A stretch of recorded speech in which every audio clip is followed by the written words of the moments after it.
Respeitáveis irmãos, que a paz de Jesus possa encontrar ressonância em nossas vidas, em nossos corações, ensejando-nos o equilíbrio e a paz. O Dr. Aguinaldo ontem teve que fazer uma viagem e pediu-nos que transmitisse a todos vocês um abraço nesse Natal e que desejasse a todos vocês muita paz e harmonia no lar de cada um. Thomas Hart, o filósofo mais moderno, afirma que o homem moderno perdeu o endereço de Deus.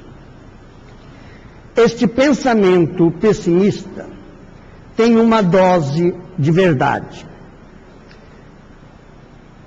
Nunca tivemos tanto conforto em nossas vidas e nunca fomos tão infelizes. Nunca tivemos tantos médicos à disposição e nunca tivemos tanta ausência de saúde. Temos hoje muitos homens de ciência e poucos homens de Deus. Hoje dominamos os mistérios do átomo, mas rejeitamos o sermão do monte. Hoje temos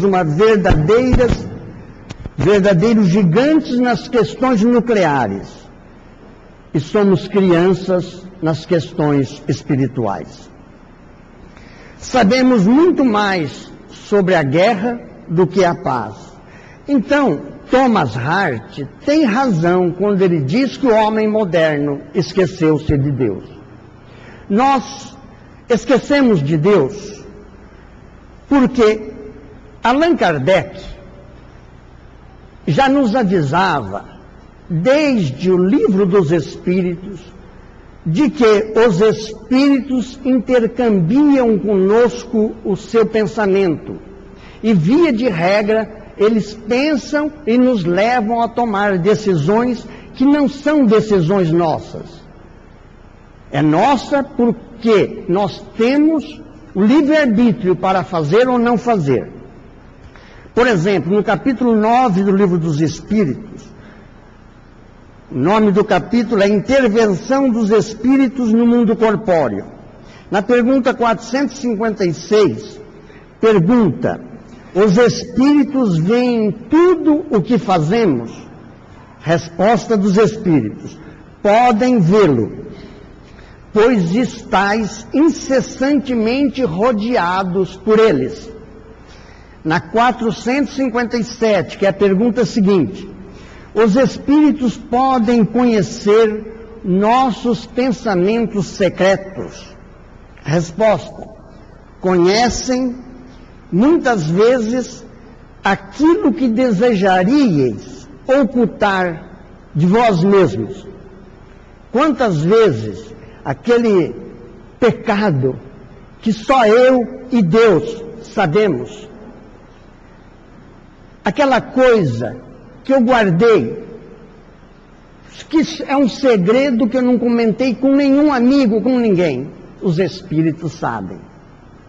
Por isso, a gente não engana o espírito. Se o João Paulo me permitir usar um exemplo, o João Paulo, certa feita, ele fumava. E ele foi doutrinar um espírito. O espírito diz: por que você está me doutrinando se você fuma, se você faz o hábito, se você tem o hábito de fumar? Então percebe que nós, os espíritas, precisamos estar muito atentos àquilo que nós fazemos, dizemos ou pensamos. Na pergunta 459, pergunta: os espíritos influem em nossos pensamentos? Resposta: nesse sentido, a sua influência é bem maior do que supondes, porque muito frequentemente são eles que vos dirigem. E na pergunta 464, olha como Allan Kardec ele apertava os espíritos para ver se eles caíam em alguma contradição. Como distinguir se um pensamento sugerido vem de um bom ou de um mau espírito? Aí, olha a resposta do espírito. Estudai a coisa. Os bons espíritos não aconselham senão o bem. Cabe a vós distinguir. O problema é que no capítulo 23 do Livro dos Médiuns, Allan Kardec faz um estudo admirável sobre a obsessão. E a obsessão é o mal do século. É a obsessão que levou Hitler a levar a Alemanha para a Segunda Guerra Mundial. A obsessão faz com que os poderosos cada vez tenham mais poder e acham-se donos da verdade, donos das circunstâncias e cometem lapsos admiráveis. Segundo Allan Kardec, ele diz que a obsessão pode ser estudada. Eu coloquei aqui na lousa, se alguém quiser estudar, como obsessão simples, como fascinação e como subjugação. Na obsessão simples, a gente observa que a pessoa tem uma dose de equilíbrio grande, de repente ele se desequilibra, ele volta a ter a dose de equilíbrio, se desequilibra e assim sucessivamente.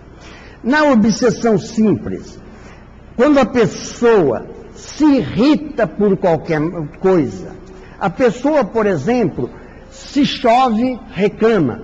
Se faz sol, reclama. Se o vizinho faz barulho, reclama. Se o cachorro late, reclama. Se o carro não pega, xinga. Pessoas que estão constantemente em ciclotimia, tem momentos que eles estão bem, estão rindo, está tudo bem, e tem momentos que eles estão nervosos. Tem momentos até que ele pode partir por uma raiva muito grande, mas logo depois ele se contém e às vezes até se arrepende. É a obsessão simples. Na fascinação, a gente observa que é ao contrário, a pessoa começa a ter mais momentos de desequilíbrio e pequenos momentos de equilíbrio, mais momentos de desequilíbrio e momentos menores de equilíbrio.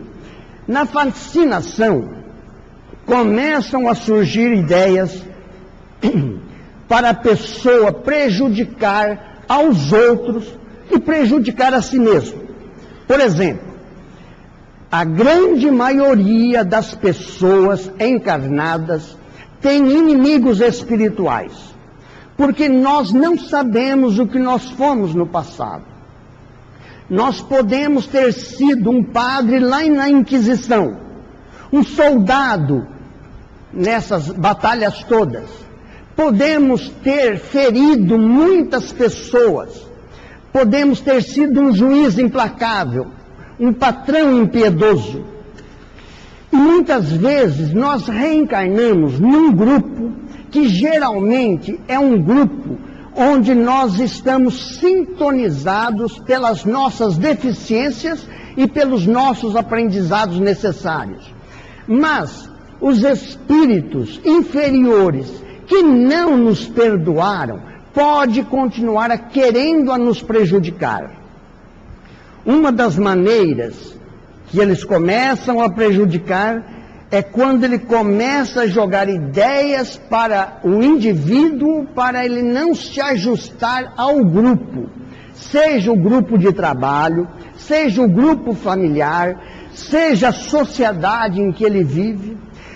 São as reuniões de família onde aquela pessoa, basta que ele toma um golinho a mais, ele começa já a se desequilibrar.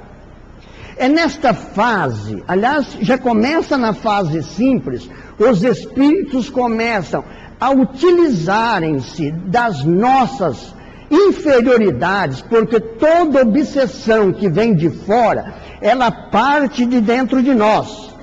Nós somos o fator agregante dos espíritos obsessores. É de nós que sai a ordem. Embora saia sem que nós saibamos. Acontece, ontem, o Aguinaldo, Dr. Aguinaldo fez uma palestra aqui para os nossos adictos, e na palestra ele fez um comentário muito interessante que eu já utilizei na sala de aula, mostrando que existem as ondas longas no rádio, né, as ondas longas que têm um tipo de amplitude. Tem as ondas médias que têm outro tipo de amplitude. E as ondas curtas. André Luiz, no livro Psicografia, estudando a mediunidade, ele faz um relato que os espíritos superiores, que os espíritos amigos, geralmente eles estão vibrando em ondas curtas. E é claro que se o nosso pensamento é inferior e nós não elevarmos a nossa vibração até aquela vibração dos espíritos, eles têm que descerem para nos ajudar, mas não podem permanecer perto de nós porque eles não estão naquelas circunstâncias. Muitas vezes, a pessoa, num momento de prece, ele se eleva, vai para uma outra esfera superior. E naquele momento ele atinge aquela esfera e fala, nossa, como eu me senti bem. Às vezes é uma conversa com um amigo. Às vezes é um conselho que alguém dá e dá aquele insight. E a pessoa fala, nossa, realmente é isso que eu precisava. Então, quando a gente começa a se isolar, no instante que a gente permite que a tristeza comece a trabalhar dentro de nós, que nós começamos a reclamar da vida. A reclamação é uma porta imensa onde os espíritos inferiores pululam e entram para obsidiar. Outras vezes, nós frequentamos ambientes que são ambientes desprezíveis, não desprezíveis do ponto de vista inferioridade, mas ambientes onde estão espíritos inferiores. Por exemplo, a pessoa sai de casa, em vez de ir para o lar, ele vai para o bar. E fica no bar, encontra os amigos, aí ele fuma, ele toma uma, depois toma outra, aí ele chega em casa alterado, e quando ele chega em casa alterado, vai criar confusão, e por aí vai. E finalmente nós temos a subjugação.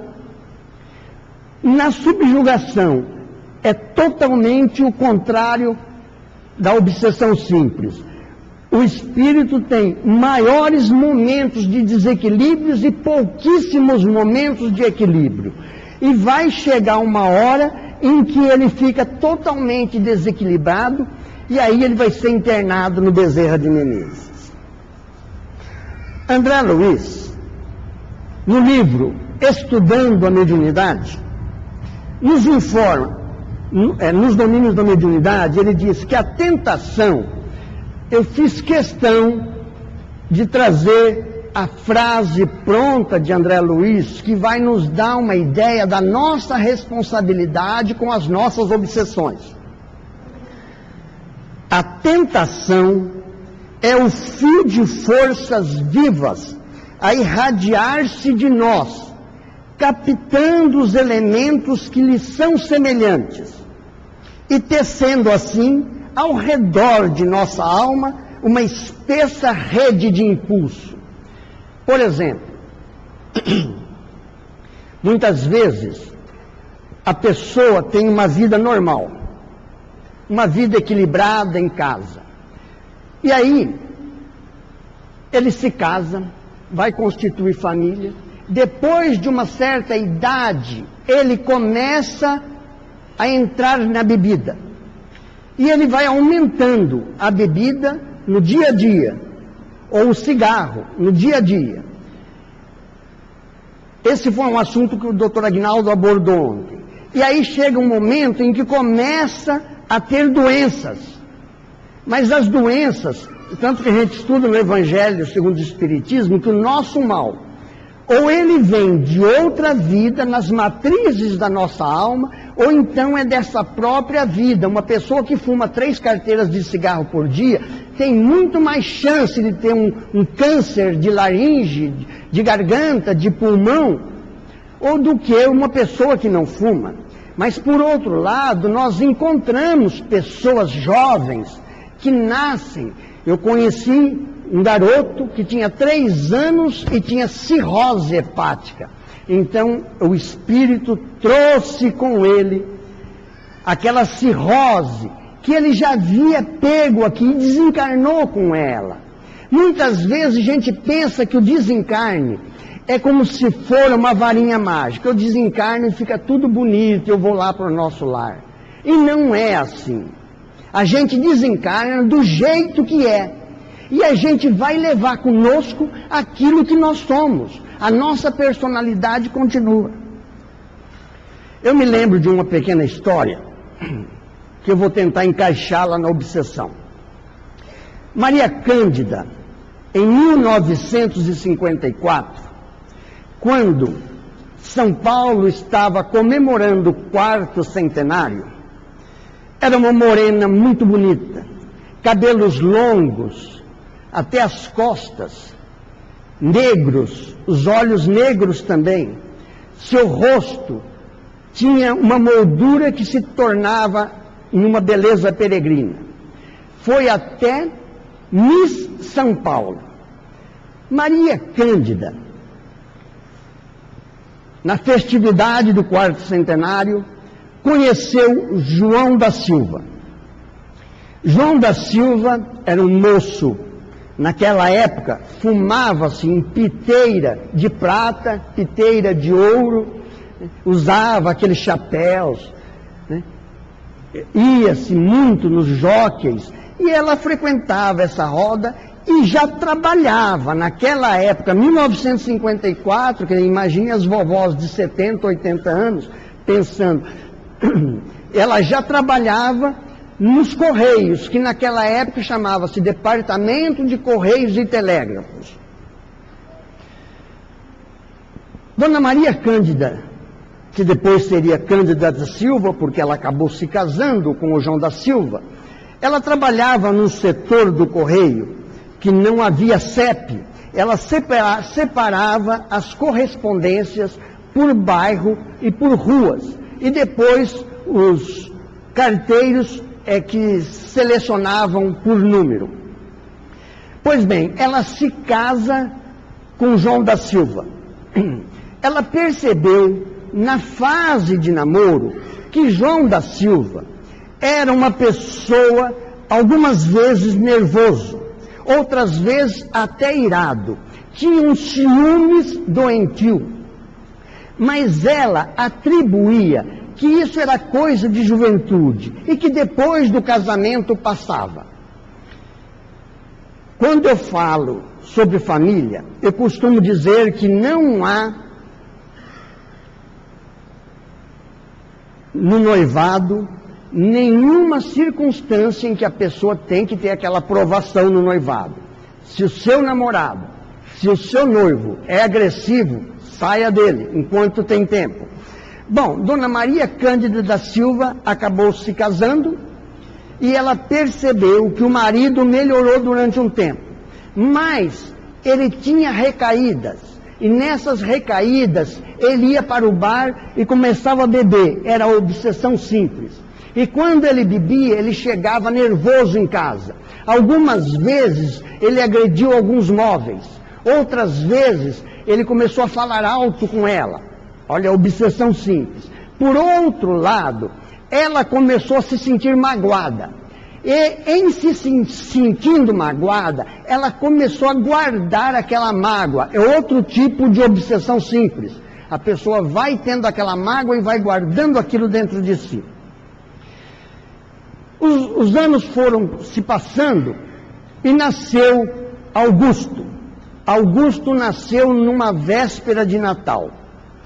Então, no primeiro ano, que foi numa véspera de Natal, aproveitaram para fazer o aniversário da criança na véspera do Natal.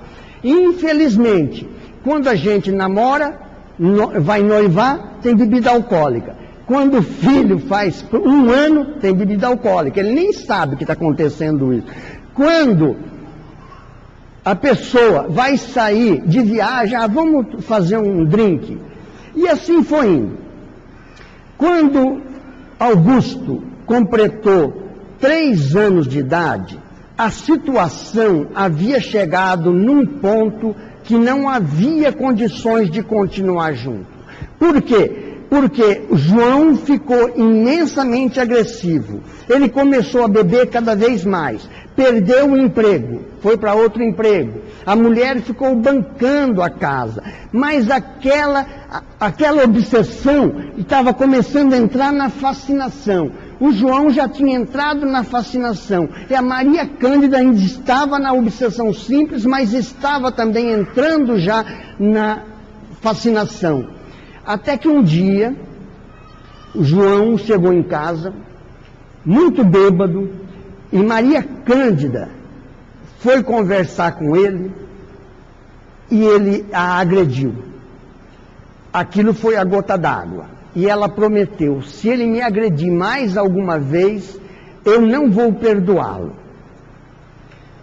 Quando Augusto completou 3 anos de idade, o João chegou em casa, naquela época, em São Paulo, não parava a semana toda como se para atualmente. Naquela época, trabalhava-se até o meio-dia da véspera do Natal, às vezes até 1h, e depois é que dispensavam os funcionários. João chega em casa e ela diz, João, não saia, por favor, fique aqui em casa, hoje é aniversário do Augusto, vamos curtir esse dia, é véspera de Natal, mais à noitinha eu vou fazer uma ceia e nós fazemos um bolo para o nosso filho. E o João diz à esposa, não, eu só vou ali no bar dar um recado para um amigo e volto já. Não, João, mas por que você precisa ir? Não, é rápido, eu vou lá e volto já. Ele já havia entrado aqui na subjugação. Na subjugação, a pessoa já não domina, é o espírito que domina totalmente a pessoa. Aliás, os bêbados contumazes já estão subjugados. As pessoas que fazem uso de alcoólicos, usos de drogas, eles já estão entrando na subjugação. E é muito difícil sair dessa situação. Ele precisa procurar ajuda espírita numa casa espírita. Ele foi para o bar e não voltou. Deu 6 horas, ele não veio. Deu 7 horas, ele não veio. Cantaram os parabéns para o pequeno Augusto e o Augusto foi dormir, infelicitado porque o pai não estava ali. Dona Maria Cândida também já estava entrando na fascinação e ela então, naquele momento, ela começou a pensar, eu não vou perdoá-lo, eu não vou perdoá-lo. Naquele instante, ela sentou-se no sofá e junto com eles morava uma irmã de João, por nome Clara. E Clara era um anjo bom daquela casa. Pessoa espírita, frequentava a federação. Naquela época, ela já falava do culto do evangelho no lar, que o casal não aceitava e ela fazia o culto sozinha. Naquela época, ela já tentava mudar o irmão, mas não tinha jeito. Dona Clara tentou demover Maria Cândida. Não espere, vamos dormir, deixa para lá. É aquela história, né? Sempre tem um no lar que começa a querer deixar para lá. Mas ela falou, não, eu vou esperar. E esperou. Quando o João chegou, ele chegou bêbado. Quando a pessoa chega bêbada, ele não pensa, abre o portão de qualquer jeito, né? Nós temos aqui uma pessoa que frequenta o Desaate, que ele diz que em casa de bêbado até o cachorro é estressado. Então, ele chegou, os cachorros sumiram, a dona Maria Cândida estava já no ápice, provavelmente entrando aqui também quase na subjugação. Naquele instante ela se levantou, envolvida pelos elementos inferiores, e falou: João, o que você quer? O que você acha da sua família? Você acha que você vai viver a sua vida desse jeito? E deu aquela bronca. Naquele momento, como se as trevas tivessem baixado sobre João, João olhou bem para a mulher e soltou um tapa de um lado. Ela caiu no sofá, e a hora que ela se levantou, com o rosto machucado, ele deu do outro lado, e mais outra vez, e saiu pela porta afora e foi-se embora. Dona Clara levantou-se com aquele barulho, olhou para a cunhada e disse: meu Deus, o que está acontecendo? Hoje é véspera de Natal, vocês estão fazendo esse escândalo. E Dona Maria Cândida disse: Clara, querida, eu não consigo mais viver com seu irmão. Eu vou sair de casa e vou voltar para buscar o Augusto assim que eu puder. Cuida dele. Você é mais mãe dele do que eu, porque eu trabalho o dia todo e é você que cuida dele, desde pequeno. Cuida dele, eu voltarei. E ela saiu, pegou algumas roupas, saiu, foi para a casa de uma amiga, depois procurou um lugar para se hospedar e se afastou totalmente do lar. Ela só sabia notícias do filho através de uma amiga que de vez em quando passava lá pela casa e trazia notícias. E ela ficou sabendo que o filho tinha um problema de bronquite. E ela sabia que a criança tinha bronquite quando nasceu. E assim foi passando. Ela pensava: não, esse fim de ano eu vou voltar. E não voltava. Esse fim de ano eu vou visitar o meu filho. E não ia. Passaram 5 anos e ela, turrona, se afastou totalmente. A gente percebe que a injunção dos espíritos é tão dura, é tão difícil, que a pessoa não consegue sair. A pessoa sente-se preso. E aí, um dia, estava se aproximando do Natal, era dezembro, e quando ela estava separando as correspondências, caiu nas mãos dela uma folha de papel amassada, colada com cola e escrito: ao Senhor Jesus. Ela achou aquela letra de criança esquisita e, por um impulso que ela não conseguia explicar, ela começou a abrir. E à medida que ela foi abrindo, ela abriu primeiro assim o papel de lado para ver, até que ela rompeu o lacre e leu. E lá tinha uma mensagem que estava escrito o seguinte: Senhor Jesus, eu sei que o Senhor é Filho de Deus. Eu sei que o Senhor nasceu no Natal, porque a tia Clara falou para mim. E eu queria te pedir uma coisa, Senhor Jesus. Se for possível, ache a minha mãe e traga-a de volta, por favor. Eu sinto uma falta muito grande da minha mãe. Faz muito tempo que a minha mãe saiu de casa.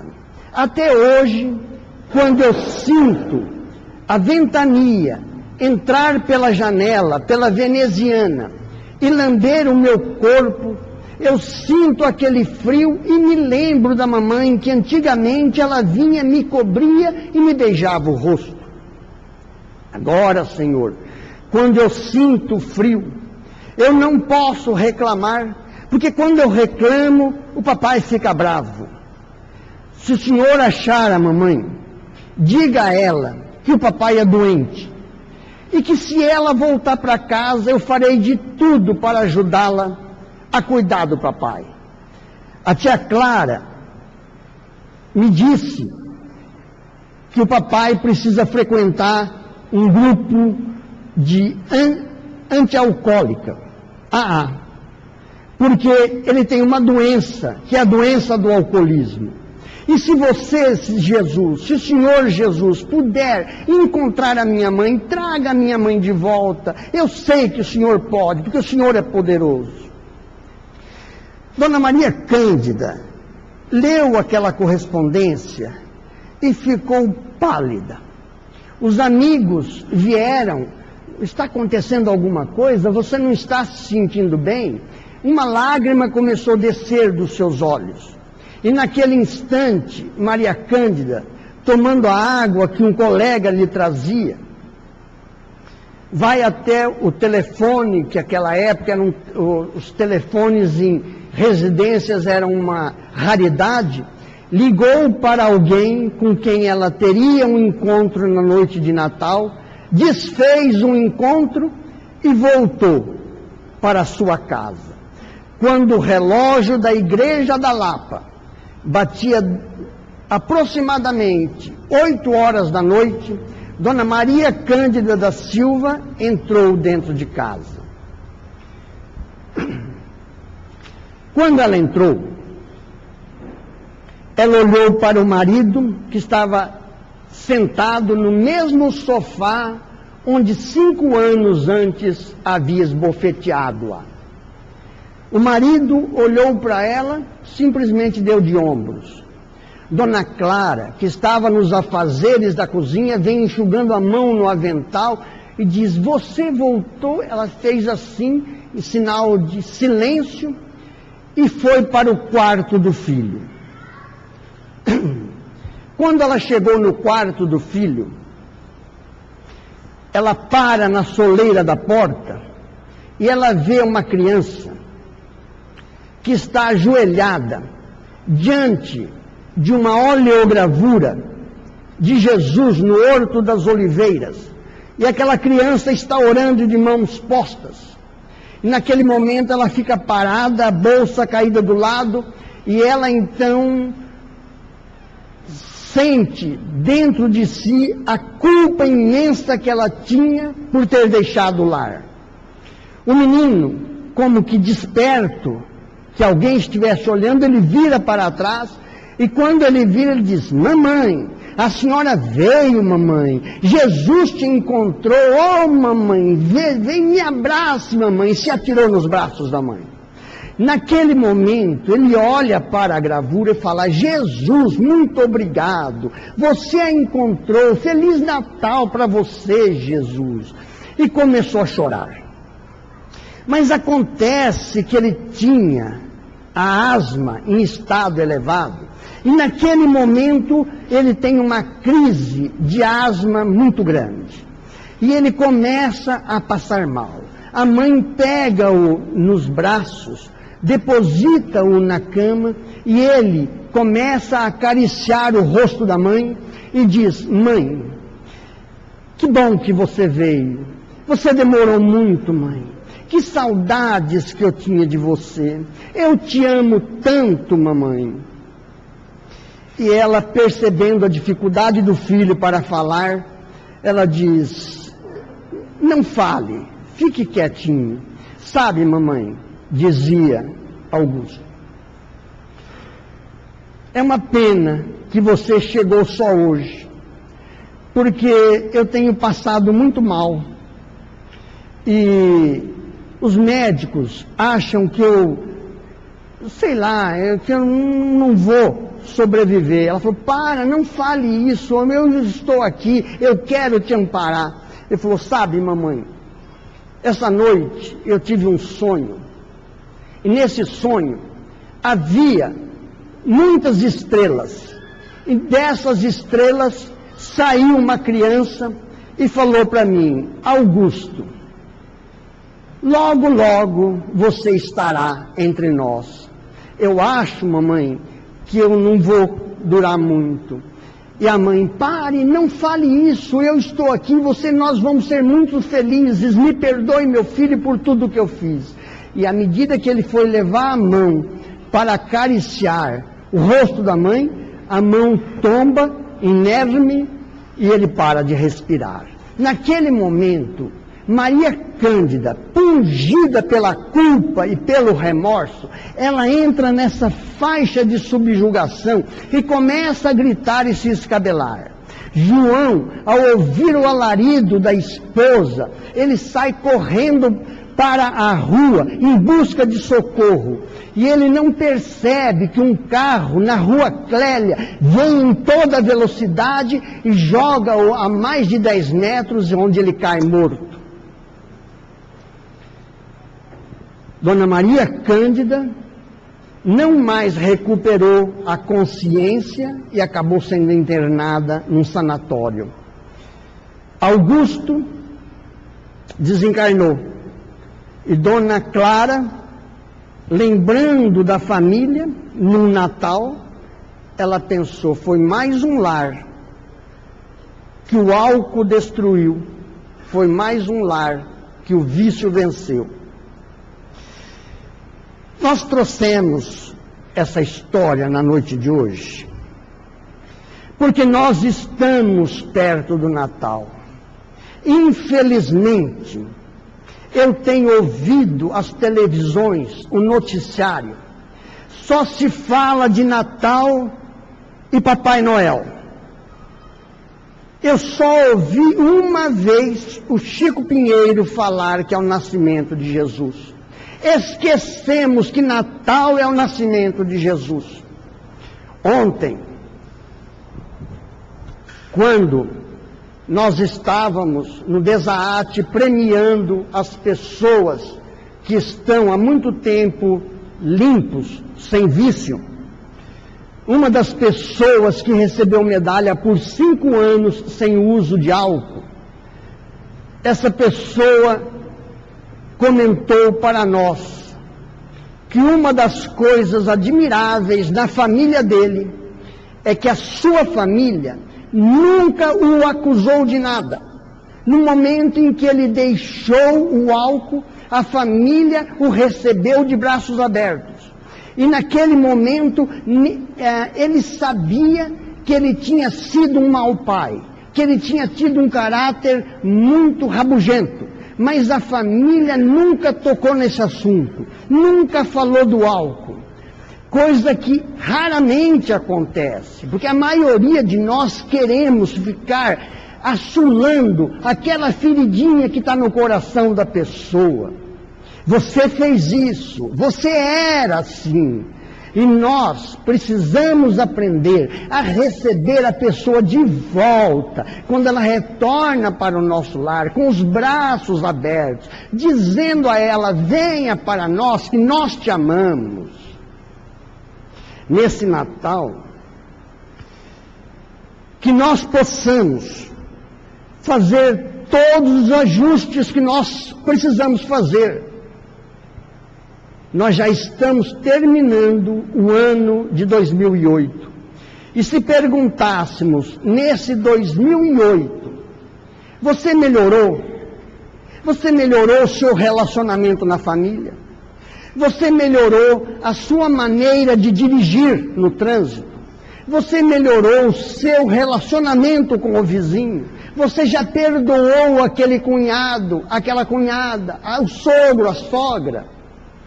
E nós vemos que nós guardamos ressentimentos, que é uma outra faixa da fascinação, porque a gente tem o sentimento, depois vem o ressentimento, e a gente fica sentindo outra vez, e vai ressentindo, até que a gente acaba caindo na subjugação.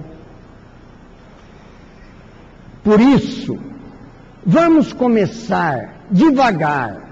Vamos começar, por exemplo, com uma oração na manhã. Começar o dia e falar: obrigado, Senhor, porque eu tenho mais um dia.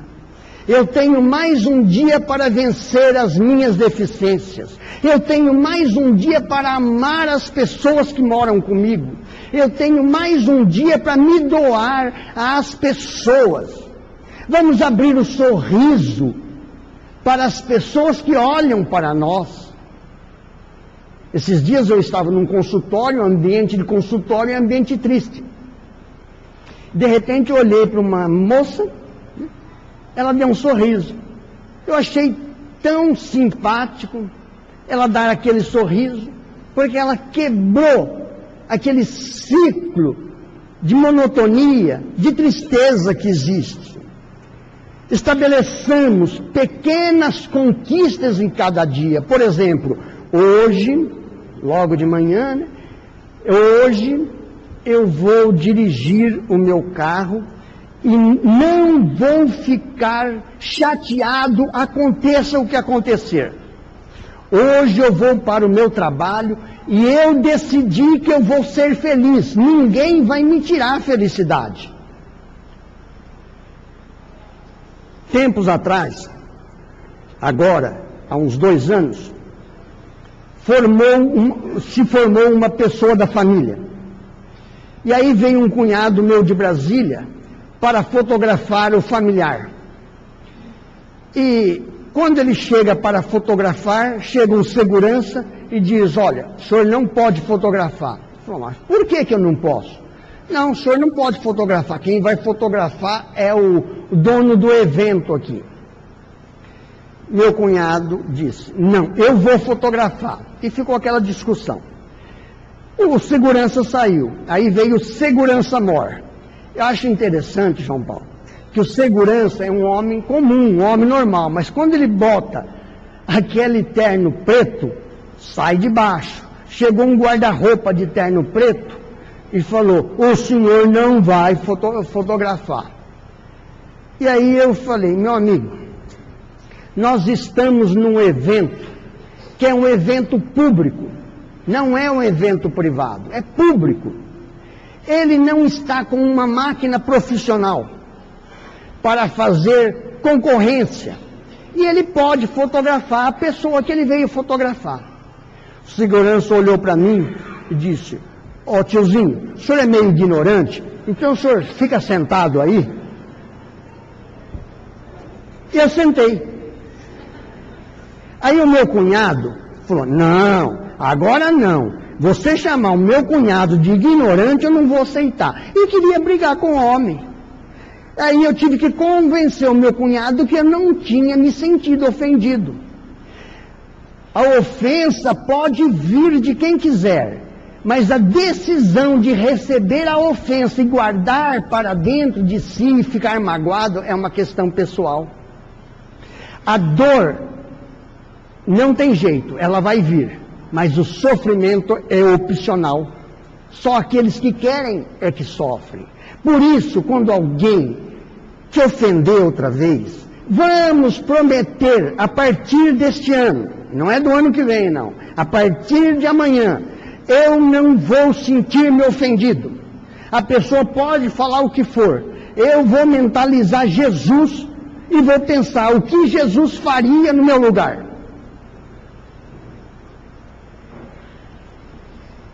Não espere desencarnar para ser feliz.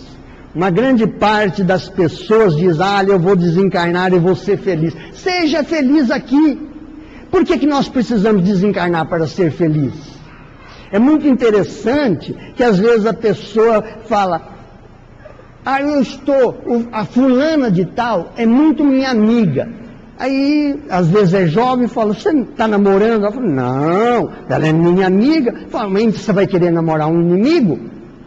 E a pessoa tem essa diferença, ela não consegue perceber.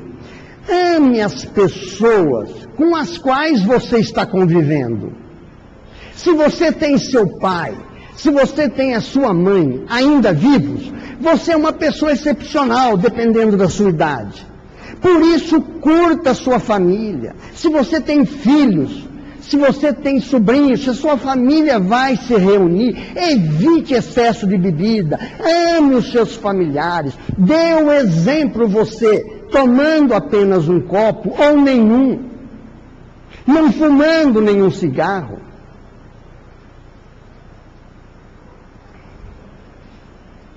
Nada coloca o homem tão próximo da plenitude a que é destinado do que a sua capacidade de colaboração consciente com Deus. Só Deus pode criar, mas você, meu irmão, pode valorizar o que Ele criou. Só Deus pode dar a vida, mas você pode transmiti-la e respeitá-la. Só Deus pode dar a força para você vencer as circunstâncias, mas você pode dar apoio a quem desanimou. Estão tantas as pessoas desanimadas que precisam de apoio. Só Deus pode dar amor, mas você pode ensinar o seu irmão a amar no momento em que você começar a amá-lo. E se você ama, você perdoa. Se você ama, você compreende. Se você ama, você consegue conviver. Só Deus pode dar alegria plena, mas você pode sorrir a todos que cruzam a tua existência. Não amarre a cara. Só Deus é o caminho, mas você pode indicá-lo aos outros através do seu exemplo.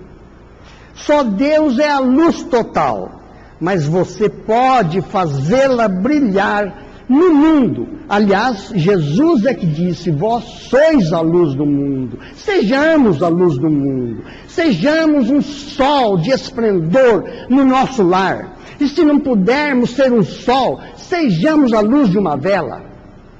Sejamos a lamparina, mas sejamos luz. Por pequena que seja, ela sempre vai ser diferencial na treva. Só Deus é vida, mas você pode dar aos outros a alegria de viver. Só Deus pode fazer a semente germinar, mas você pode plantá-la no coração dos outros. Só Deus basta por si, mas Ele preferiu contar com você. Se Deus preferiu contar conosco, vamos nos amar, vamos nos doar, vamos fazer da nossa vida um hino de amor à vida, para que nós não venhamos, algum dia, quando estivermos com os cabelos grisalhos, já caminhando lá na frente, ao longo da estrada da vida, não olhemos para trás e sintamos vergonha de nós mesmos. Muita paz a todos, Feliz Natal, que Jesus abençoe a todos vocês, eu amo vocês de todo o coração, muita paz a todos.